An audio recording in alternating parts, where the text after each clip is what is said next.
வந்து date announce பண்ணிருக்காங்க. தமிழக அரசு இப்போ வரைக்கும் அந்த டேட் அனௌன்ஸ் பண்ணல. தமிழக அரசை பொறுத்தவரையிலும் தமிழக முதல்வர் அவர்கள் தெளிவாக இருக்கிறார்கள்.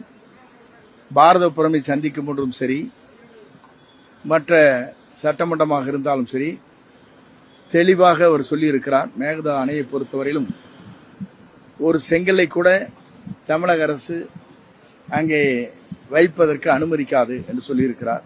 ஆகவே அதுவே உங்களுக்கு பொருத்தமாக இருக்கும். அனைத்து கட்சி கூட்டத்துக்கு இல்ல சொல்லிட்டு அப்புறம் அதுக்கப்புறம் அந்த டைமுக்கு என்னென்ன செய்யணுமோ செய்வாங்க. அதே நேரத்தில் புதிய தமிழகம் கட்சி வந்து 1ஆம் தேதி அனைத்து கட்சி கூட்டம் ஏற்பாடு பண்ணிருக்கோம். அனைத்து கட்சிகளுக்கும் அழைப்பு கொடுத்துருக்காங்க. தாவேகா கொடுத்துருக்காங்களா? இல்ல, அவங்க தனிப்பட்ட முறையில் ஒரு இயக்கம் வந்து எது வேண்டுமானாலும் செய்யலாம், எல்லாரும் கேட்கலாம். எத்தனை பேர் போறாங்கிறது அப்பதானே பார்க்க முடியும்.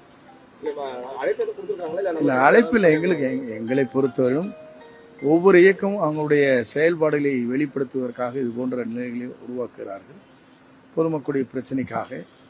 அப்படி வருகிற போது அதில் யார் கலந்து கொள்கிறார்கள், கலந்து கொள்ள என்பதை அந்த கூட்டத்திலே தான் தெரியும். எதுக்கு